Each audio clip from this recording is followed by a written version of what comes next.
Pourquoi tenez-vous tant à nous diviser? Et pourquoi tenez-vous à nous massacrer? Dirigeants de la République, arrêtez de s'aimer la guerre entre les frères. Arrêtez de nous torturer parce que nous ne sommes pas des ennemis à écarcérer. Comme une partie de la jeunesse du Tchad, Akoub est en colère. Il y a quelques jours, des coupes dans les salaires ont poussé les professeurs du pays à la grève.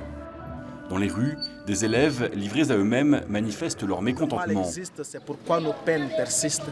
Alors que l'opposition est sévèrement réprimée au Tchad, la maison de quartier de Chagua offre à cette jeunesse un lieu d'accueil et d'apaisement, une alternative à la rue, un espace d'expression.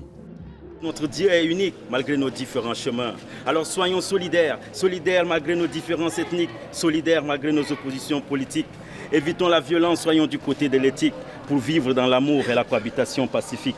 Priorisons le dialogue, surtout la tolérance, pour faire de notre cher pays une terre d'espérance. Cette cohabitation pacifique dont parle Danapi est une des préoccupations de la maison de quartier. L'association accueille des jeunes des quartiers chrétiens et musulmans. Elle veut les préparer à un vivre ensemble fragile au Tchad. Car le pays est divisé. On dénombre un peu plus de 50% de musulmans qui vivent principalement au nord et près de 40% de chrétiens, majoritairement implantés au sud. Depuis l'indépendance en 1960, des représentants du Sud puis du Nord se sont emparés du pouvoir, créant des frustrations et des guerres civiles. Nous constatons dans les établissements scolaires, aujourd'hui, les jeunes se regroupent par groupes ethniques parce que les souvenirs de nos conflits civils, des guerres au Tchad, ont fait que chacun voudrait rester dans sa communauté pour ne pas aller dans l'autre en cas de problème, qu'il ne puisse pas être une cible. Mais ici, jeunes chrétiens et musulmans apprennent à se connaître. Ils mettent aujourd'hui en scène un conflit entre un éleveur musulman et un agriculteur chrétien. Les bêtes du premier ont brouté dans le champ du second. Ces conflits sont monnaie courante au Tchad et se terminent trop souvent dans le sang.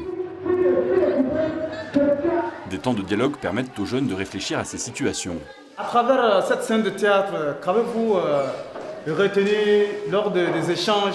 Musulmans chrétiens, on n'a pas, c'est pas un conflit entre nous. On doit être solidaires, unis, et comme ça, on va être prospère. C'est le message que je veux donner. Applaudissez pour lui.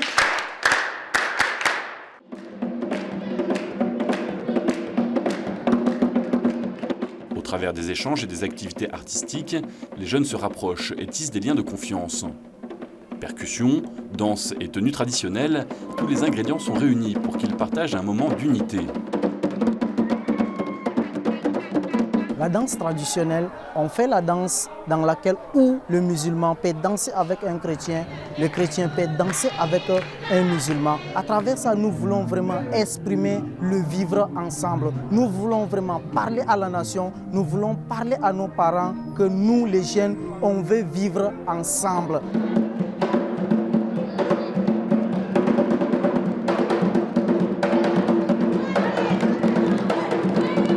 Il y a eu une très forte sensation entre nous, les jeunes, qui nous réunissent ensemble, qui fait de telle sorte que nous aimions, n'est-ce pas, être très souvent ensemble. Le jour de Tabaski, les membres du collectif Tchad Islam musulmans m'ont invité, je suis allé chez eux, on a mangé des gâteaux ensemble, on a mangé la viande. Et donc voilà, cette expérience a été vraiment remarquable pour moi en vérité. Quand tu quittes la maison, tu viens ici, tu sais très bien que tu dois travailler avec les autres et rester dans le dynamique. J'ai appris à vivre dans la paix, dans l'harmonie et dans la solidarité, je peux dire. La maison de quartier de Chagua promeut ce dialogue de vie auprès de plus de 1500 jeunes chaque semaine. Elle veut ainsi former une jeunesse responsable et solidaire, débarrassée du prisme de la guerre, prête à construire le pays. Mais le défi reste de taille. Nous n'arriverons pas à convaincre nos jeunes qui sont dans des écoles arabophones, coraniques. Ils ne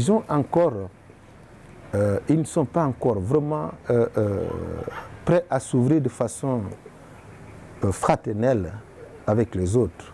Ça, c'est un défi qu'on doit relever pour pénétrer ce milieu où il y a l'enseignement coranique afin de le faire venir et vivre la même ambiance avec les autres.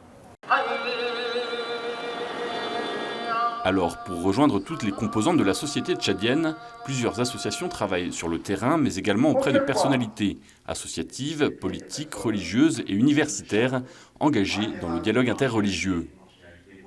Aujourd'hui, un colloque les rassemble dans l'amphithéâtre de la Grande Mosquée de N'Djamena sur le thème de la cohabitation pacifique. On a besoin de travailler au niveau national sur ceux qui fabriquent finalement les normes, les valeurs. Je prends l'exemple tout simple, puisque les musulmans tchadiens, une partie d'entre eux pensent qu'on ne peut pas manger avec un chrétien, ce qui est quand même l'acte le plus symbolique de la rencontre. Donc il est important, par exemple, que l'on puisse faire, à l'occasion d'une soirée de Ramadan, manger ensemble des dignitaires religieux et qui puissent justement exprimer finalement cette facilité à pouvoir partager ensemble un repas. Donc ça, c'est de la prescription qui peut aller sur des domaines théologiques ou autres. Et si les échanges peuvent parfois être tendus, la rencontre est jugée indispensable. Il nous faut des réflexions, il faut vraiment se réunir pour voir d'une manière très vraiment poussée qu'est-ce qu'on doit faire pour éviter les pires. Donc cette genre de rencontre, surtout avec les expérimentés, avec les hommes du terrain, avec les enseignants, chercheurs, avec les religieux, c'est très important. Côté catholique, on se réjouit qu'un tel événement soit organisé dans la Grande Mosquée. C'est aussi un choix très important parce que aussi l'ouverture que nos frères musulmans peuvent avoir, c'est quelque chose d'important.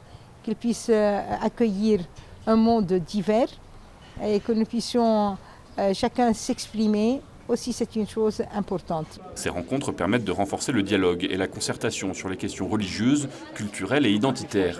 Des jeunes de la maison de quartier aux personnalités de ce colloque, nombreux sont ceux qui veulent participer à la construction d'une paix durable au Tchad.